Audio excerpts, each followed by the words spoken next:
Good evening, everyone, and thank you very much for joining us on hopefully what's a lovely, bright, sunny evening wherever you are just now. My name's Jamie Cook. I'm Head of Engagement at the RSA, and I'm delighted that we're having this fantastic, timely and important event and discussion. I'm really excited about it for several reasons. One, the subject, the language of business, is critically important. I think tonight we're going to hear a lot about that necessity for us to be able to engage across countries, across boundaries and across the world. I'm also excited because this is the first event of this year's Fellows Festival, the 2023 Fellows Festival, kickstarting a week of activity which culminates in our main event in London at the RSA House on Saturday. Last year we had 3 events around the world alongside the London event. This year, I think we're up above 12 or 13 now. So it's great to see that vibrancy and activity growing.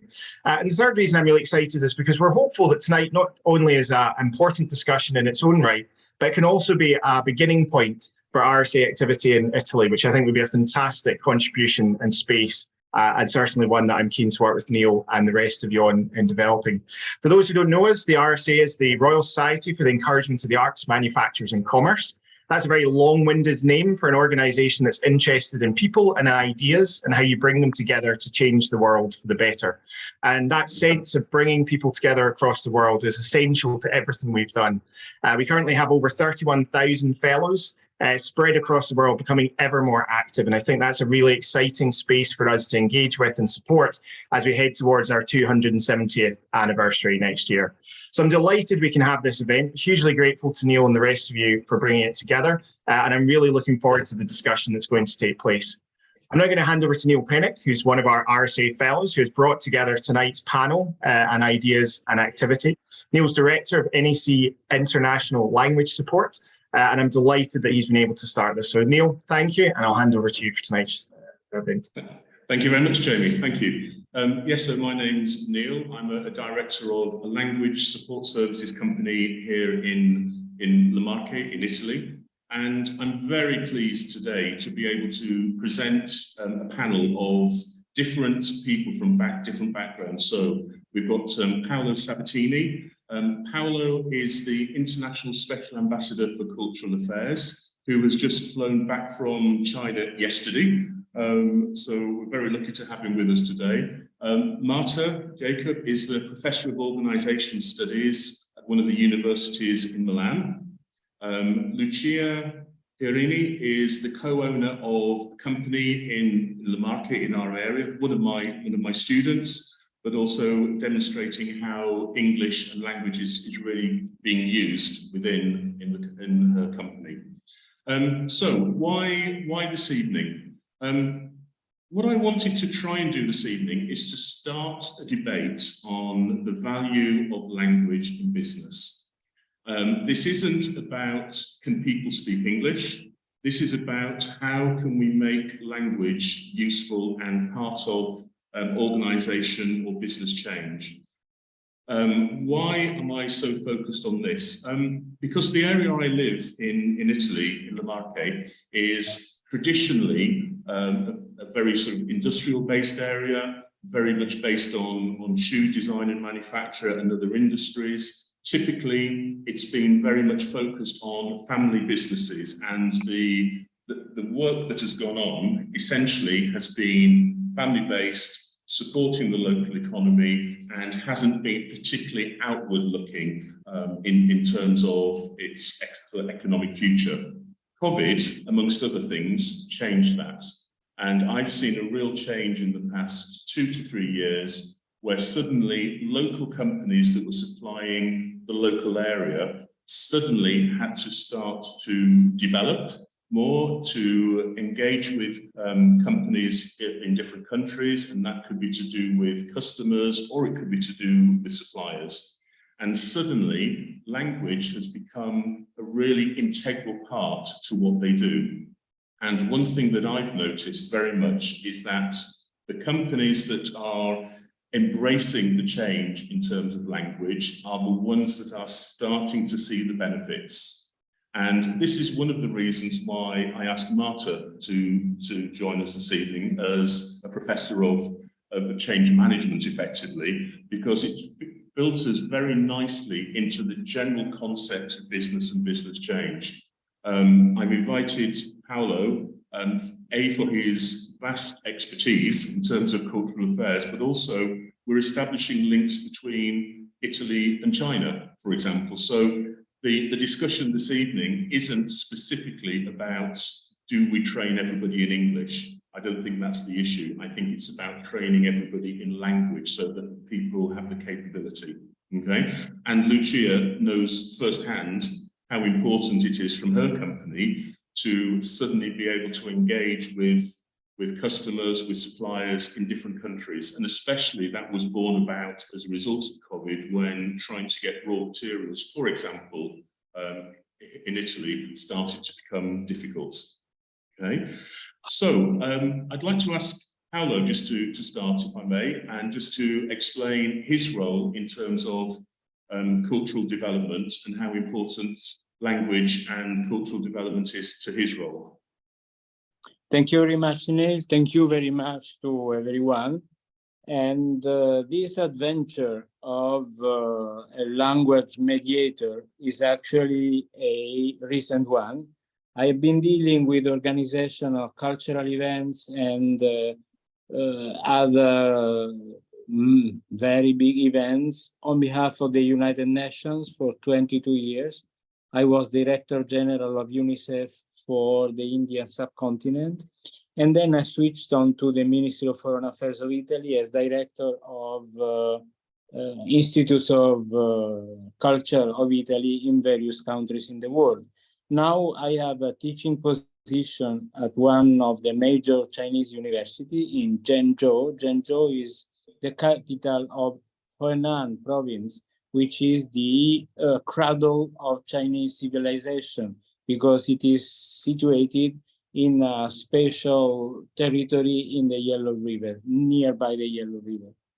And at the same time, I've been collaborating with Neil because I found an extremely enthusiastic approach and availability from Chinese students and professors towards language, and especially through language in communicating with the outside world.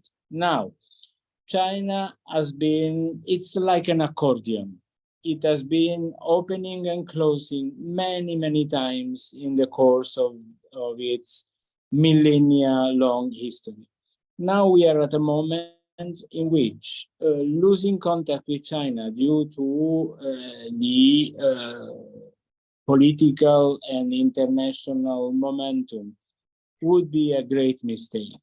And I have been approached by several universities, language schools, middle schools, high schools in China to establish direct contact with Italy, because Italy is considered a friendly country. Italy is the country where Marco Polo came from. I know it's a little bit banal what I am saying, because Marco Polo and many other are just part of history, and it is the past. But Chinese are extremely attentive to tradition, in spite of their recent history. And so the fact that they nominated, the Chinese government nominated me few days ago, their cultural ambassador, especially with Italy, but in general with the outside world, because I should gather a number of people who recognize that China is a partner to be considered, not only a foe or an enemy or a scary country which can decide at will to make big problems in many, many areas, but it's a country which is already a developed country. People are not savages. On the contrary, I was telling Neil that I have students of, 20, 22, 23, a range in their 20s, who use artificial intelligence every day, even for banal and simple operations in life. Now, this is something which we don't do in Europe. And this is something which a little bit, of course, delicate to do, but these people are, in my opinion, at least I speak for Italy, they are well ahead of us in the use of modern tools and in their enthusiasm for exploring new avenues. They want to study English. They recognize that artificial intelligence is a mean, is not an end, is not a objective. And they want to come, they want to exchange professors and students. They are still avid of knowledge and lifestyle. So this interest in European lifestyle is one of the few assets which we still have and which we can propose. And the knowledge of English for this interaction is still today absolutely essential. Now, the way of communicating, the lingua franca in China is still English.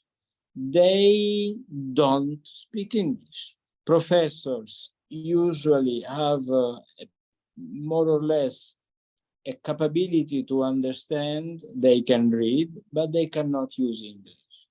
Now, my friendship, my esteem for Neil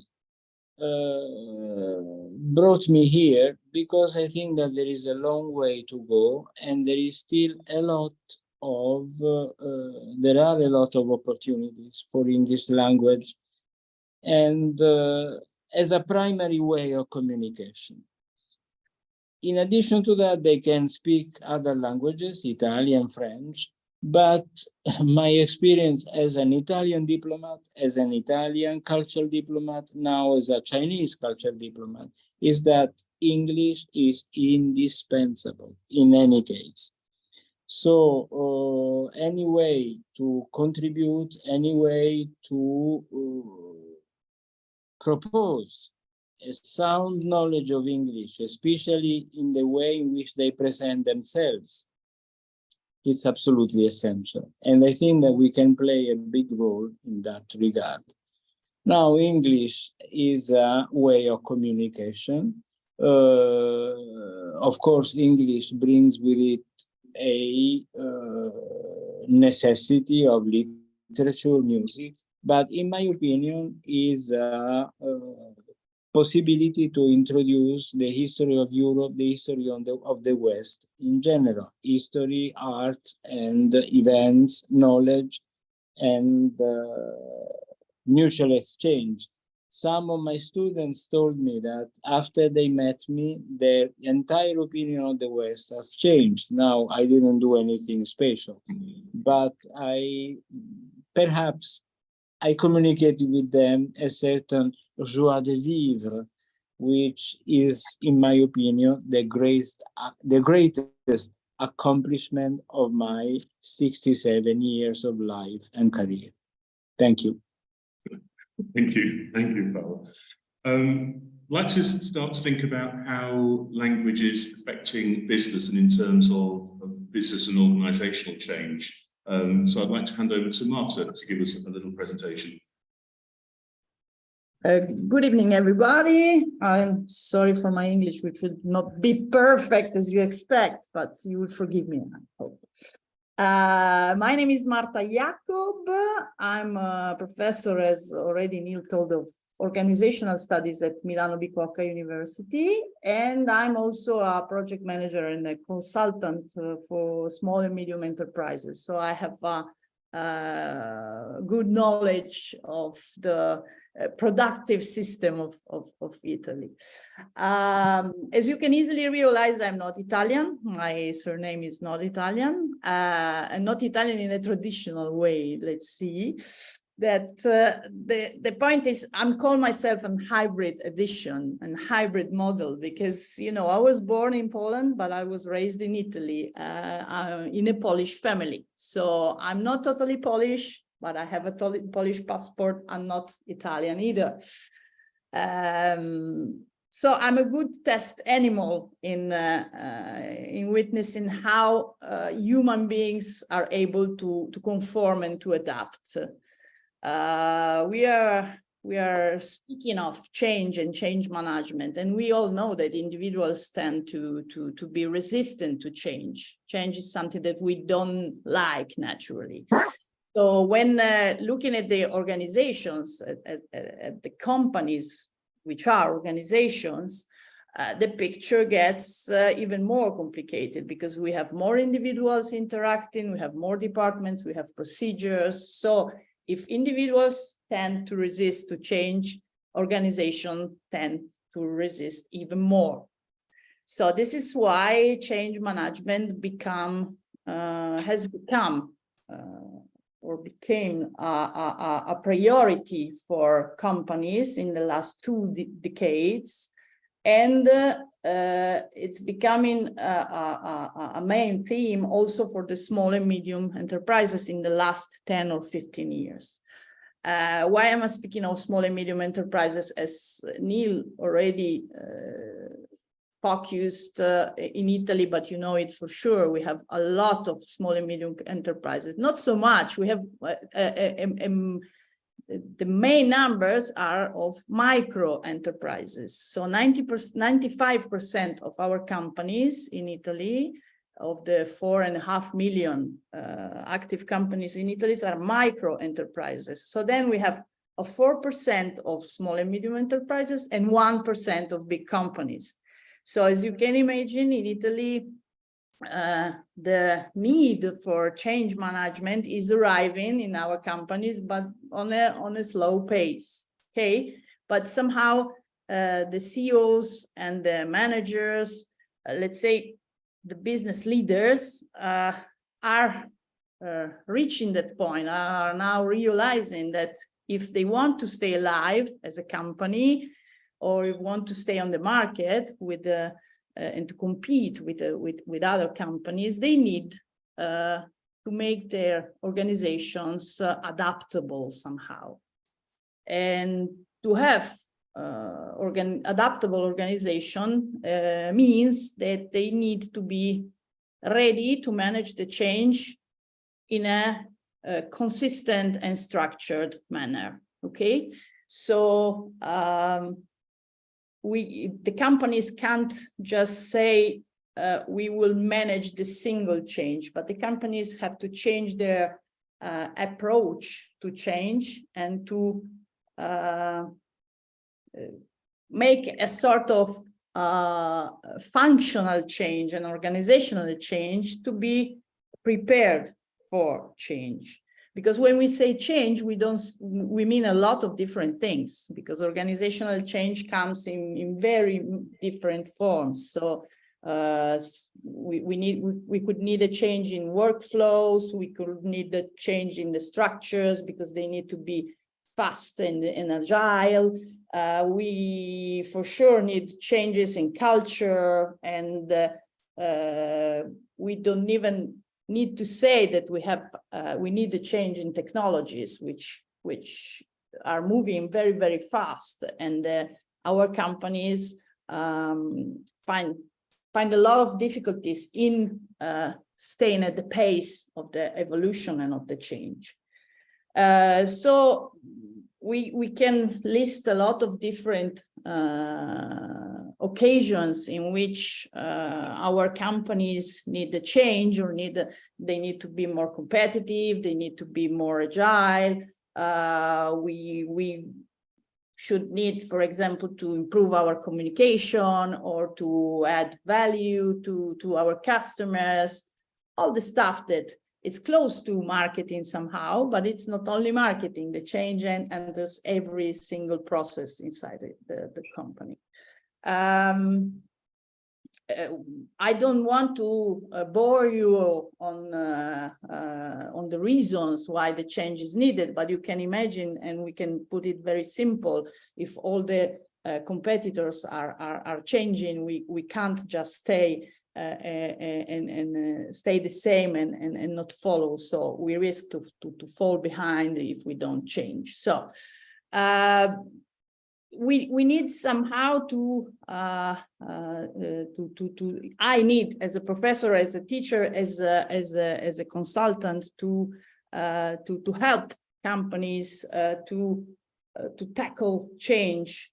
And this could happen only if we understand, if the companies understand, if the persons inside the companies understand what is happening around us. So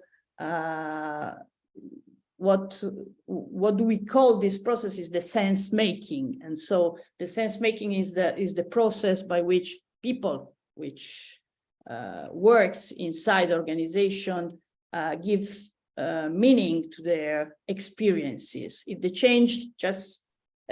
change pace is going faster, they need to be faster in understanding and working out their past experience. So all the retrospective development, let's say, must be faster. And the main tool by which we can put a sense inside what is happening in the organization is, as you can imagine, language. So the language is the tool by which we do create a code inside the organizational structure, and we create a tool to create and to make the sense which is common for the whole organization. So I don't want to be too academic, so I don't want to recall for authors and articles, but the field in which we find together with Neil was, okay, from my point of view, which is a kind of managerial point of view, I work with companies and with persons inside the companies on an everyday basis. I find out that language is a central cornerstone of creating the sense of what is happening, and so is a cornerstone of the change management. So on the management of what is happening around us, from the point of view of the language, we find a kind of common field in saying, okay, we have to work on it somehow. To create a common field and to find a way in which together we can find new ways to a new approach to this field. For sure, language is a tool and is the main tool, as I told you, for communication, for exchanging ideas. But I want just to make a last few considerations. One thing is that the tool in itself is submitted to a process of change. We are not using the same language we used it 20 years ago, at least because a lot of words just entered on an everyday basis in our everyday language. So we have lots of different words, but also because of the influences coming from abroad, from other languages, from young people, which is changing our language. So this is my first consideration. And the second consideration, which is very close to the first somehow, is something that I heard a few weeks ago and then made me think a lot in the last weeks. And it's the difference between liking and loving. If you like something, if you like a flower, you just pick it up. If you love a flower, you will nourish it, you will water it, you will take care of it. So what I realized, speaking of language, is that it's some kind of a live animal, and it needs to be loved more than it needs to be liked. So we need to love our language because we need to nourish it. We need to give something more and to understand it at its best. Neil knows it. I hate a lot of different youngster expressions because I feel like I am, I don't know, I think it's violence on traditional language, Italian language, for example.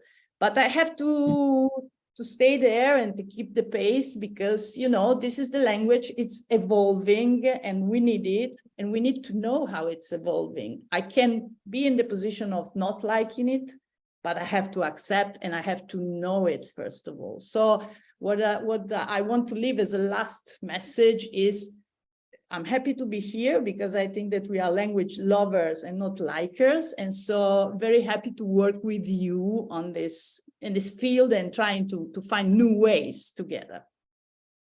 Okay, thank you very much, Marta. Thank you. I'd just like to ask Lucia to speak for a little bit. Lucia, is the co-owner of a company in our area and really is the epitome of what we're trying to do. So this is the work actually in progress. Okay, so Lucia. Yes. So for this, I'm so sorry for my English because I don't know if everyone can understand me, but I'll try. Our company is a business family. Me and my brother have this company, Plexi, that my father left.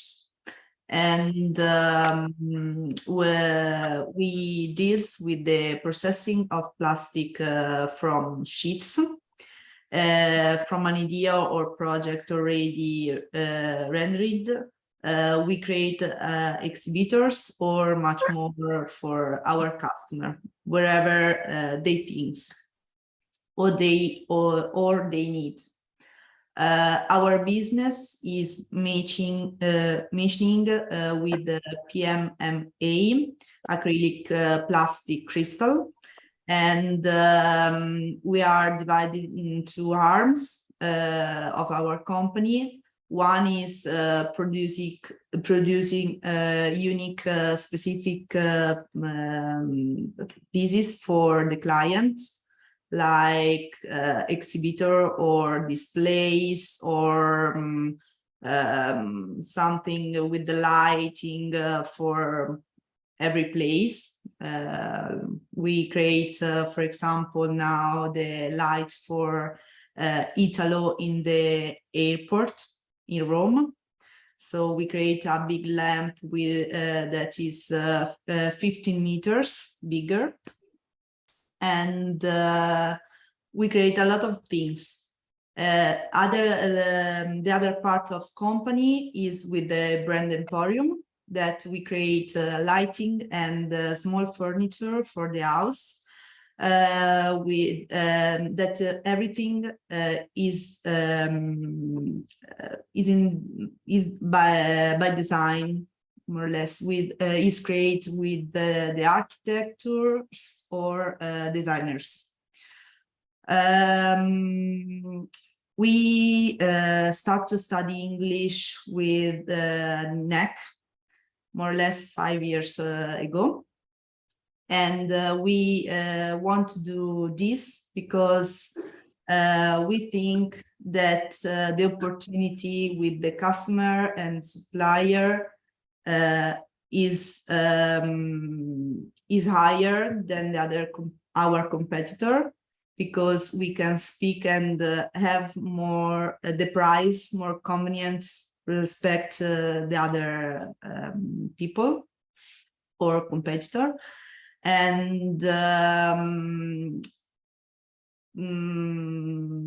our company now is grow up a lot because we open our mind and we are not focused in Italy, but we start to speak and create opportunity in all world. And now we are so happy and lucky to stay in then the COVID, to stay yet here and create a big opportunity for us and for our employees. And thank you, Lucia, because I think one thing that I didn't say at the start here is that certainly in our area of Italy, and I think it's probably typical across Italy, the level of language training at the schools is not possibly where people would expect it to be. Everything is very grammar-based, everything is very traditional-based. So a lot of my students now, when they come to me, they might know a lot about grammar, but they can't have a conversation. And this is very true of a lot of people that are possibly 25 to 40 in age. And it's almost, for me, a bit of a shame. And when I first started teaching here, it was a little bit strange because, as I say, a lot of people just wanted to have conversation lessons. And I very quickly realized that part of the gap in knowledge isn't necessarily the reading of English, but the physical communication.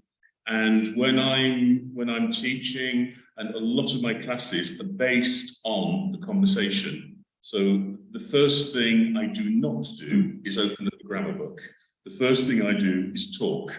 And of course, if there are problems with grammar or there's things that I need to resolve, yes, we look at that. But it's all about giving the students, the employee, the business, the confidence to communicate in English. And I can't really stress that enough from my findings. And it's suddenly, when I start speaking with Marta about change management, when I speak to Paolo about the cultural differences around the world, you suddenly realize that we have a fantastic opportunity to grow people's knowledge and skills through language. And it's something that, from my experience, isn't really captivated at high school and possibly not even captivated at university. And so therefore, part of my role is trying to fill that gap. I often describe my work as building a wall of Lego, in the sense that I'm always trying to increase people's knowledge, absolutely, vocabulary, but also filling in the gaps. And there are lots of gaps to fill in. And it's very interesting for me that somebody like Lucia, who, when I started working with Lucia, almost didn't speak a word of English. And suddenly, after a period of time, to be able to speak in this kind of forum, I'm very proud. And it's part of the work that we're doing, and that I think is very valuable. And this is why I wanted to have this forum this evening, really, to talk and explore a little bit more about how we match the academic change management, how we match the cultural work that Paolo's doing, and combine that to make it useful for people like Lucia that are actually working in the company day to day. And that's why I try to bring this group together. All right.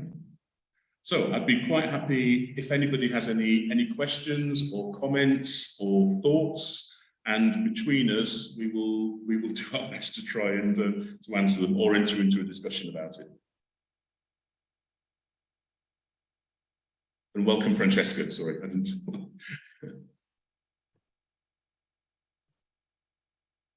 Hello, this is Stella Seaton-Sims on the phone. If nobody else wants to speak just at the moment, I've been very entranced by everything that's been said, because it's also incredibly sensible and brilliant, really. Can you hear me all right? Absolutely, yes. Yes. Yeah.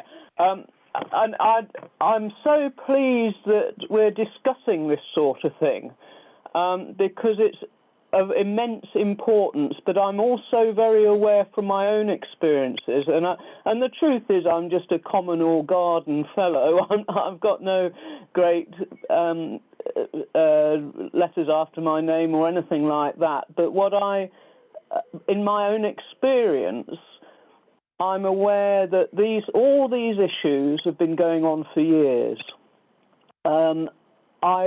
worked for the BBC for 20 years, and one of my jobs was as a very low-level person in a team for the BBC radio, English by radio and television.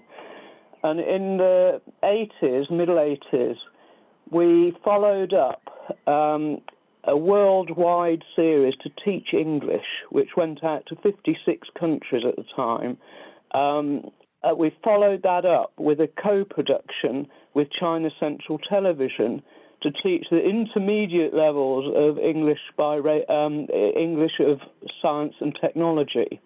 So it was a very well-known presentation team at the time in China, because the first series was 60 episodes at prime time on Chinese television. I remember it very well.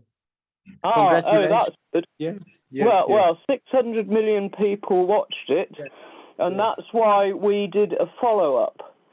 But my main reason for mentioning it is that after a lot of effort by a very small team at our end and a very small team at their end, the politics got in the way.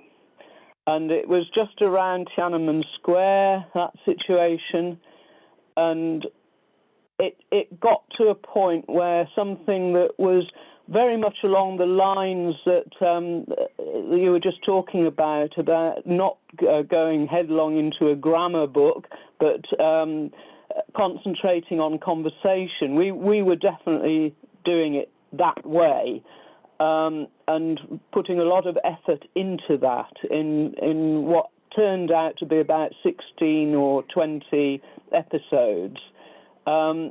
It was all very much wasted, I believe, at the time, because of political unrests. And my main, although I've got many things that I'm thinking about relative to all this, I mean, it's definitely been wonderful food for thought, but relative to another section of my life, which has been in relation to a totally different subject in Russia, and my learning Russian and singing in Russian, in fact, and going to Moscow over quite a period of time to study these things. My worry is that we're still talking about things that we talked about in the 80s, because although we've got all the best intentions, and we're aware of how change is a problem and how long it takes and how it's different in every culture, and has different connotations in every culture, the political and general cultural issues of the day in any particular country can just put a halt to everything. And I'm very obviously aware of that relative to Russia at the moment.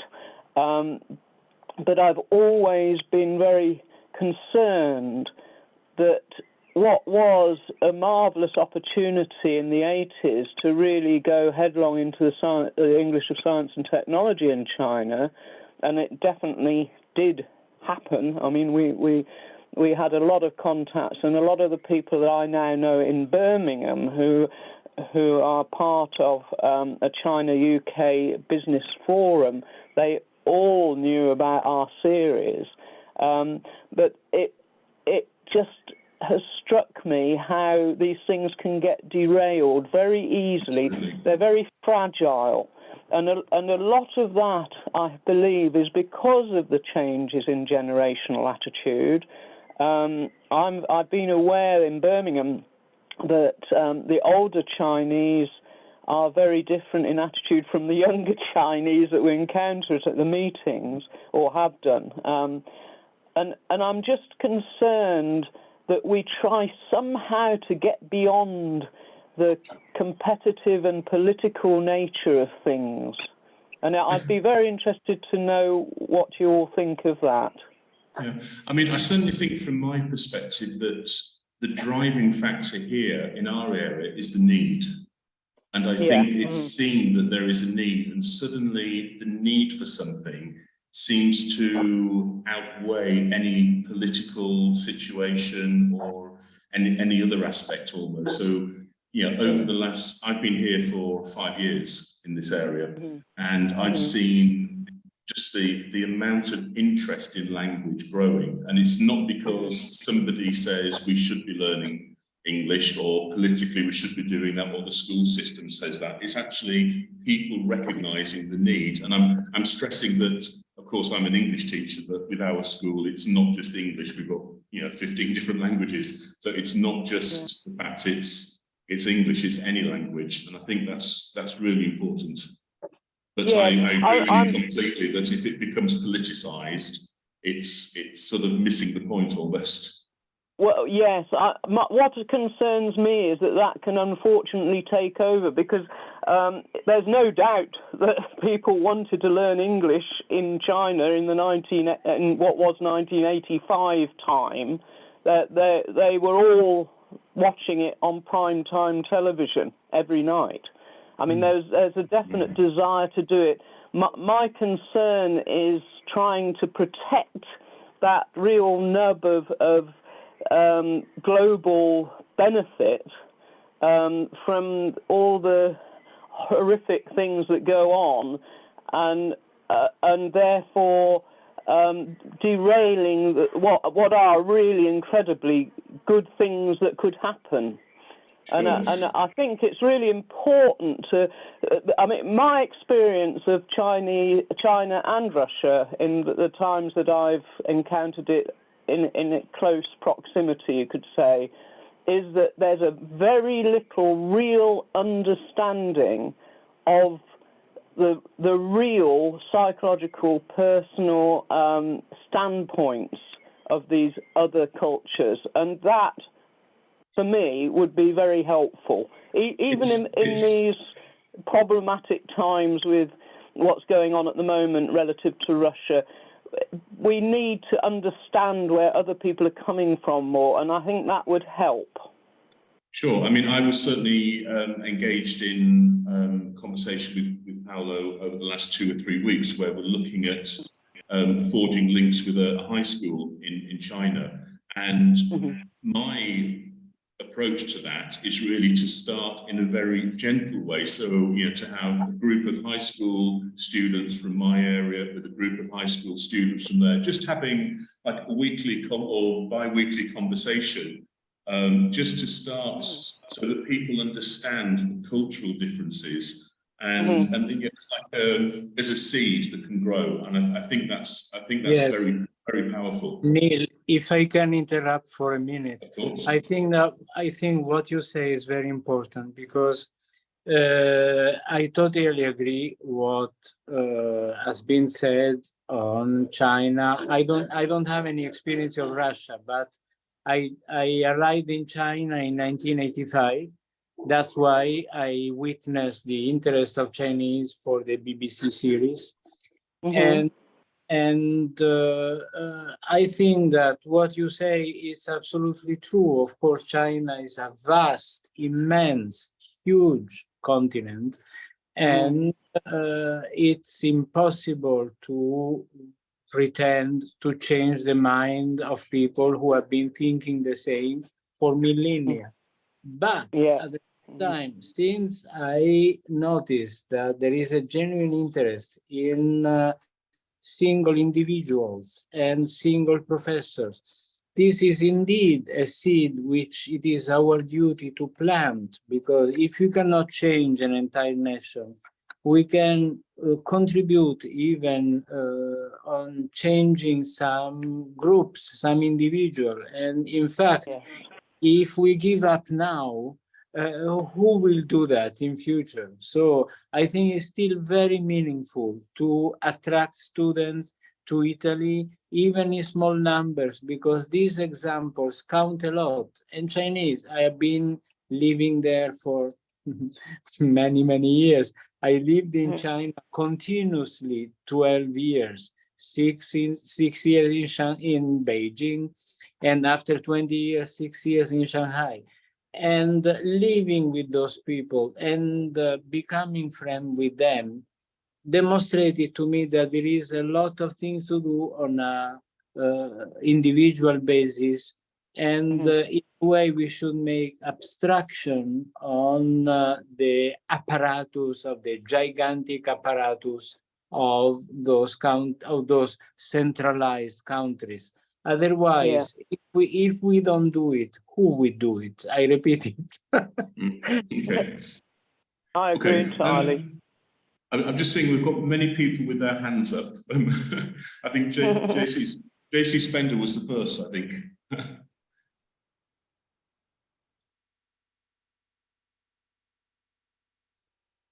Hi everybody. Hi. Let me, I just want to introduce a couple of thoughts. I do so and mention en passant that I have been a fellow of the RSA for over 50 years, and this is my first actual interaction with the RSA. And I did so because I was tempted by the title of the talk, The Language of Business. I am a retired professor, and I've been thinking and writing about something that we might call the language of business for a very long time. So I'd rather than bore you with theory and so forth, and Marta especially, I just thought I'd make a point.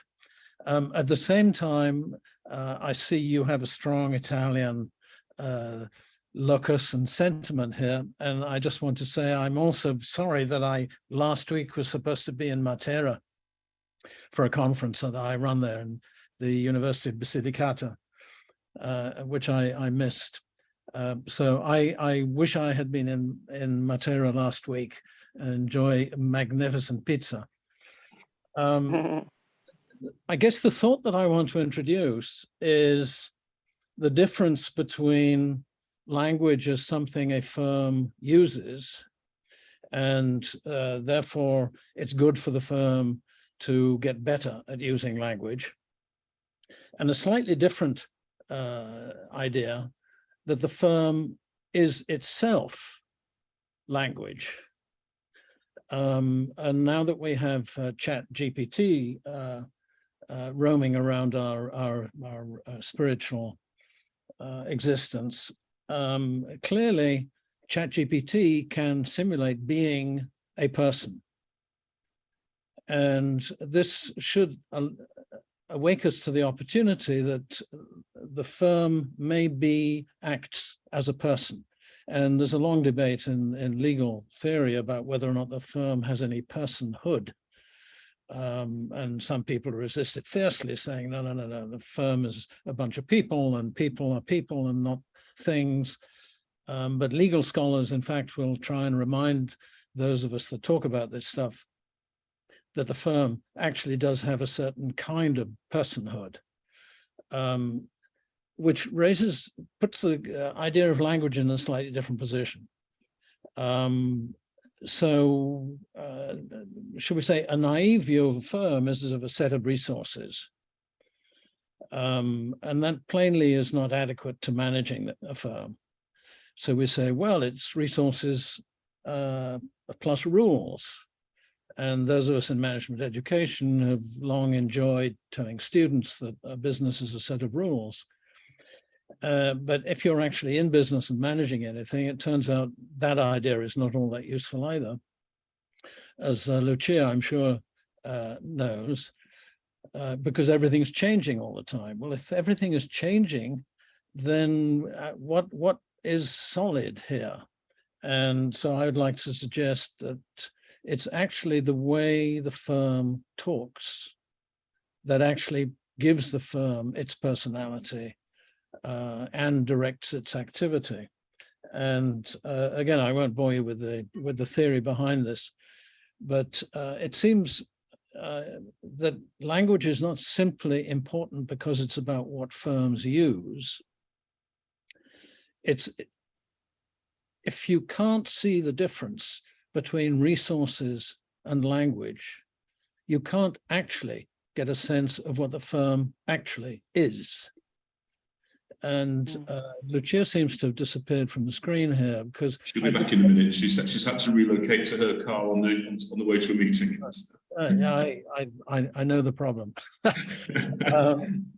Because I really wanted to ask her whether or not she sensed that the key to understanding how the firm was changing was to understand how the language it was using was changing, and how, in order to change the firm, you had to change the language with which the firm both talks about the world and also talks about itself. Anyway, I just wanted to throw that thought in. Interesting. Thank you. Thank you. Good. Mary, you had your hand up as well. Yes, I did. Yes. Hello, good evening, everybody. I am a fellow of the Royal Society, and I have been for a number of years, but I was also previously a professor of law at the University of Nottingham in the UK, and I can, and also in Amsterdam. I can give you many examples of language learning and unlearning in the academic sense, but what I would prefer to do is to talk a little bit about my experience now, because I have relocated to Basilicata, which is in the south of Italy. I live near Matera in Pasticci, and I've been here 2 years. My skills in Italian are getting better, but I've still got a long way to go. But what I want to say is that there are a number of things to consider, particularly in the Italian context. And I don't think the south of Italy, the Meridionale, is a particularly specific in this respect. What I mean to say is there's a lack of good English language skills, and this is particularly important for those who want to either be in business or particularly in the tourist sector. We have some exceptions to that. Matera itself was European Capital of Culture in 2019, and the Comuni went through a very extensive program of teaching English to almost everybody that they could, including police officers, traffic wardens, you know, you name it, you could do it. But still today, that's not adequate. If you go to Matera, it's quite difficult to have anything more than a few words of conversation with somebody who's working in the tourist sector. So that's not been completely successful. But the point I want to bring across is, I think there's, in some parts of Italy, and here it's particularly true, there's an additional problem, and that is many people speak Italian once they go to school and start learning it, and even when they have learned it, they're still speaking dialect. So the town that I live in is very strongly dialect. I mean, I've even introduced dialect in some of my Italian. And I think that is an additional hurdle, because people have got to sort of get their heads around speaking correct Italian and then speaking another language. Also, I've discovered here that some people at school, they had the option of learning either English or French as a second language, and many learnt French, particularly the older generation. So I think there are more hurdles involved than you would perhaps anticipate. But I think, going back to the earlier point that has been made on several occasions by different speakers so far, it's the lack, and you yourself, Neil, it's the lack of conversation. It's the very, in Italy, the very structured and grammatical approach, very theoretical. Every single subject you learn here is bound up with theory, and language is no exception to that. So I think a lot has to change, but I would love to see much more done within the cultural sector, particularly in the tourist sector. Basilicata is positioning itself as a sort of eco-tourist destination and could very well succeed. But in order to succeed, it must get these skills up. One final point, another thing that we have here a lot in the South is many young and older people, they have a German parent, or their parents have, one of them has lived or worked in Germany. So actually their reference frame can be to German and not to English. And I just want to point that out too. So absolutely. This can be another dilemma. And it's interesting, one of the things that you're saying there, Mary, because I've got close links with one of the high schools here in my town, and I know the head of English very well. And it's got to the stage now where she actually sends me her students for conversational classes because she recognises that within the school structure, it doesn't provide the time to have conversation. And when she first sent the first student to me, I thought it was a little strange, but also nice that one teacher sends another teacher with students. It doesn't happen very often. But over time, it's actually increased. So now I think I teach 5 or 6 from her class. And it just demonstrates again that even the teachers, to a point, feel that the system is too restrictive in terms of the ability to have a conversation. It's very interesting. Okay, thank you. Okay. Susanna. Hi, my name is Susanna Tantensop. I am a fellow. Hi, everyone. I'm a fellow at the RSA. I've also served as global ambassador. I am currently in Los Angeles, but I also live in Bangkok, Thailand, and I run a business between both countries. And the issue of language is a daily conversation with my team and how to communicate. And I'm just going to map out the conundrum that I have right now, and hopefully it is even clear to you. So I run an organization called Creative Migration, and our mission focuses on cultural and climate diplomacy. We opened up a flagship space in Bangkok called Bangkok 1899. The name Bangkok, where we're located in 1899, is the historic property where we opened it in. RSA Global actually helped me develop the concept, so very grateful as a fellow for that. And so we're in a Thai context, we're in a US context, and also in a global context. Throwing into, I work with UNFCCC, UN Climate Change, on an initiative called Entertainment and Culture for Climate Action, and we're drafting an accord that needs to be translated in multiple languages. So a lot of my work focuses on global equity and inclusion, and bringing together global North and global South, and to create that equity, because even within the UN Climate Change Initiative, it's very global North dominant, and I'm constantly like raise my hand like this, we need more inclusion, which also then you're working within like different perceptions of time, different work ethics, and it becomes this larger conversation where even like I'm working with interns, and our interns this summer are from Singapore, Germany, and the US. So it's like this, so it's a constant global conversation of like how to deal with language, how to communicate better with our social media, through our websites.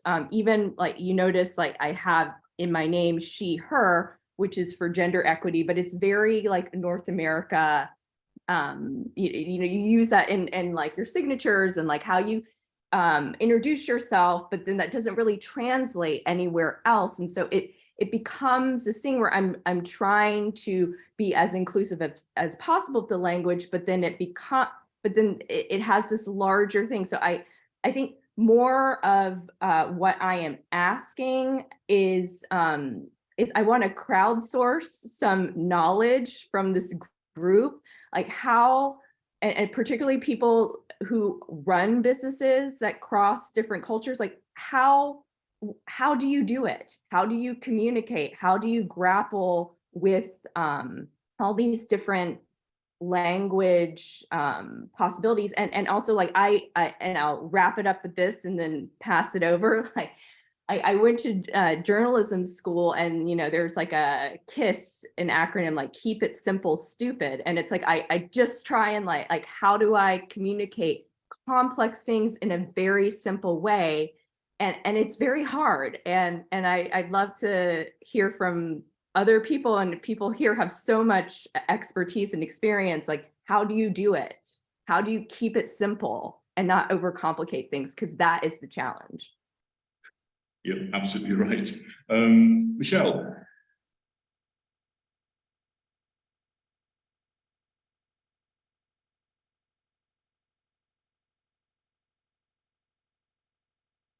Can you unmute, Michelle? Yeah, I did, finally. Right. Thank you. So sorry. My name's Michelle, and I'm a fellow also. I think that this is an interesting discussion, and what I have found just as a person who teaches conversation, English conversation. Now, there's a plethora of academies, for want of a better word, online that are teaching all and sundry how to speak English. I think what we're coming in, I teach at a certain level. The majority of my students are Asian. I have Japanese and Arabic, so I'm able to use those languages as well in the work that I'm doing. But the Chinese, the Koreans, the Japanese, the Russians, the Ukrainians have all been given a type of English background in school, which doesn't serve them, which has been mentioned during this entire episode, where they're not getting conversation. What we're giving them, or what I'm giving them, is conversation, moving away from the things that are in the textbooks, exactly as you said earlier, Neil, because they are doctors. They need to communicate with patients. They're doing things in the business world specific to the business that they're running, and they don't need to know, like, yo, yeah, what's the meaning of that? They don't need that. I can give that to the other students if they want the slang, but it's not a vital part of. So I'm finding that rather than changing nations, I'm not sure what that was actually referring to, because I don't think anybody needs to change any nations. Governments, leaders, perhaps, but certainly not nations. What I'm finding with the technology available now is that most people who are realizing they have a need for English specifically in the businesses that they're running are people who are not only learning the English for the business, but are understanding, and we're also encouraging them to open their minds and realize this, that along with the English, we're giving them some cultural context when you're doing business. I don't speak to Neil about business the same way I do when we're having a coffee. And I know we haven't had one, Neil, but who knows? Not yet. Yeah. So, and that's another differentiation, which I think is extremely important, understanding the difference between conversation and business conversation, and then also recognizing that the majority of people that they're working with globally are also using English as a second language or third language. And this in itself is huge. When my Japanese student is talking to his German bosses, he gives me the conversation. He says, this is what they're saying. And I say to him, okay, don't worry. It's convoluted because that's the culture. They like to do it that way. They make it ding, ding, ding, ding, ding, ding, ding, ding, ding, ding, ding, ding, ding. And that's how it's going to be. But you cannot translate that into English, and it doesn't work. Absolutely. And I pull them all back and I take them back to simplicity, which is what, I don't see, Susanna was saying. Yeah. You go back to what is really simple, professional, but you don't need to be smart. You don't need to show your vocabulary skills off. You want basic, strong grammar. Go ahead. Yeah, this is for me exactly what I was saying about the communication and the conversation, because it's the same with a lot of my students here, that when they're speaking English, they're not necessarily speaking English with English or American or Australian or South Africans. They're speaking English with Albanians or Serbians or Croatians. And so therefore, as you say, it's the simplicity, because you don't know how the other person has learned English. A lot of them and so therefore, from... absolutely, and again, as you were saying, Michelle, coming back to what Susanna was talking about, the simplicity is what's important. And it's getting the message across, it's making sure that you're not sending mixed messages at all. And therefore, the communication is super strong. I also found, thank you, that a lot of my students have been taught by people from their country who don't have the skills. They're just people who've had a look at the book and said, I'll teach you English. And so my Russian students are saying, I was taught by a Russian and I know nothing of what you're talking about now. And so we go bang, bang, bang, bang. And we cover those things. Now, that is not a bad thing. They still have something. I said, don't worry, your brain is still a computer. You have retained some of that knowledge, but it isn't serving you. And we're here now to help you to get that to serve you. No, you know, I've had Japanese people that I don't even know what they're talking about, and they teach English. Yeah, one thing we do, and I don't necessarily want to talk about my school a lot today because that's not the point, but all of our teachers are mother tongue. And it's something I've insisted on from the start. So the English teachers are all from the UK or from America. The French teachers are from France. You know, so rather than having Italians teaching, German or teaching French, I make sure that it's the mother tongue teachers, and it makes a big difference in terms of the level of confidence again in the communication. It's not easy for them. A lot of people here, it's not easy. But it means that they are having a lot greater clarity in the conversation. I want to add just one small thing. This comes from my personal experience. I'm Polish, as I told you, but I'm able to speak Polish and I understand Polish, but I speak the Polish of 40 years ago. And it's completely different. If I turn on the television in Poland, I'm able to understand just 1/3 of what I hear. Because the language changed a lot. You have all the slangs, all the local slangs, the young languages, which is, so it depends also on the layer of communication you want to use. Somehow the business layer is easier from some point of view. But as Susanna told us, when you have to explain something very complicated, it's not so easy with simple tools. So we have also something more, you know, it's, if I have just to tell you that my table is, it's wooden and it's small and it's 2 meters for square meter, for example, it's simple. But if you have to communicate, even in business, it's not so easy to keep it simple. So no, absolutely. Thank you for all your comments. Francesca, wonder whether you'd like to say a few words. Hi everybody, it's wonderful to meet so many fellows and possibly non-fellows as well. I must apologize for my lateness. I was stuck in a rail replacement bus, which is always a bit unfortunate. So I am one of the global counselors for the RSA. I was nominated last November. I'm delighted to have the opportunity to meet you all, but also hopefully to continue the conversations beyond this meeting. And I'm also really grateful to Neil and Jamie for inviting me into this space today. If it's okay with you, Neil, I'm just going to pick up on some things that really resonated affectively, actually, I must say. So I have some blood from Basilicata, from a very small place in Basilicata called Lauria, a very deprived rural place where my grandfather was from. He moved to Sardinia, so I'm a bit of a blend of the south of Italy and probably the poorest elements of the southern part of Italy in many, many respects, but also to echo some of the comments from Mary, very rich in languages that are often unheard of, unseen or obscured by this fanatic attitude towards Italian as the national language. Italy has a very complex history, and I don't need to teach it to anybody here most of whom I'm sure are very aware of the regionality and the complexity of a non-united state. And very much split between North and South. Some of the things that resonated in terms of language learning with me were, firstly, that I think from an Italian perspective in schooling languages, because I think there's also this idea that languages have to be schooled and can't be learned casually in a creative fashion within a community, etc.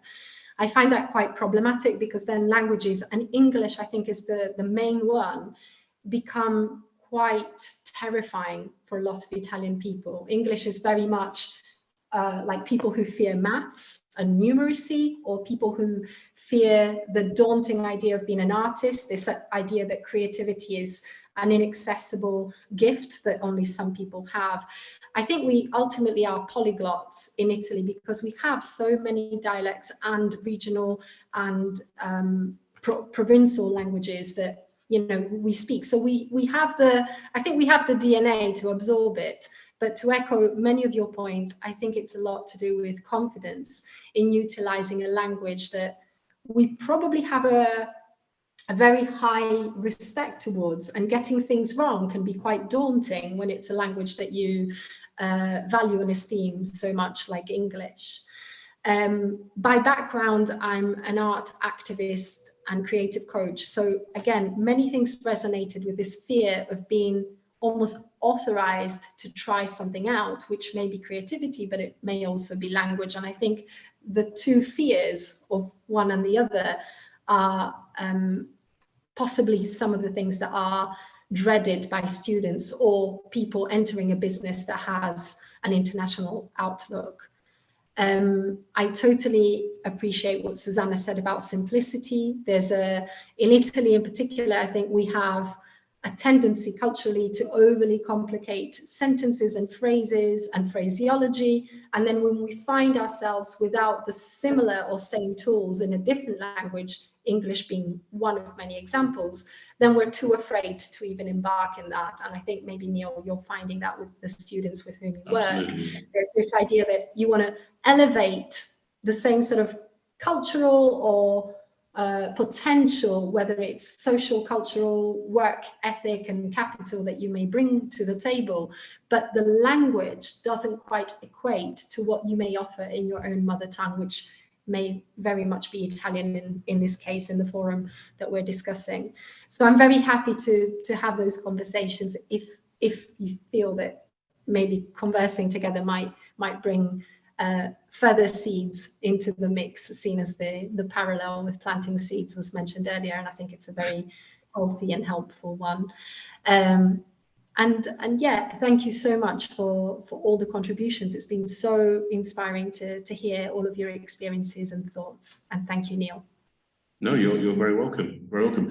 I think it's been a really interesting discussion because I spoke with Jamie 2 or 3 months ago to try and organise this, and I think it's important to have the discussion about language. I think it's important to promote the work that we're doing in this region of Italy, but I think it's also important to promote the work we're doing in relation to a sort of a global view. And I say certainly the work that Paolo Sabbatini was doing in terms of his in his ambassadorial role for cultural affairs, I think is really interesting. But it has to come back down to what the work that Lucia is doing in her factory, or the work that we're doing with individuals. So it has to be something for me that's very tangible. So this is the point for me. But I'm very grateful for all of your contributions, very much so. Jamie, do you want to come back in? Thanks so much. Sorry, I've changed rooms while looking after children in the background, as you can hear. No, thank you. It's been a fascinating discussion tonight, and I think incredible to see the different perspectives and experiences that we've explored, how this interacts with academia, with business, with society more widely.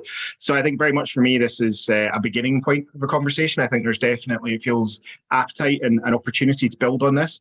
I put a few things in the meeting chat around how you can continue to be involved in some of those discussions, but we'll also make sure that we share the recording of tonight's event with you, and we'll try and keep you in the loop for future activity as well. But yeah, huge thanks to Neil and the panel for everything that they've shared tonight, and for all of you for joining us on a lovely evening to have such an important discussion.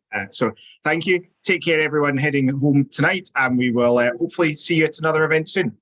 Okay, yeah. Goodbye, everybody. Thank you. Can I just say before we go, because I'm not on the computer, obviously, I'm just on a landline, but this is Stella Seaton-Sims again. I would be very keen to continue these discussions in the future, but obviously I'm not going to receive an email because I'm not on the internet, but I can get through to you on a landline. So if it's possible for somebody to take down my phone number, then I could continue, which I'd love to do because it's been extremely interesting, especially from the global aspects.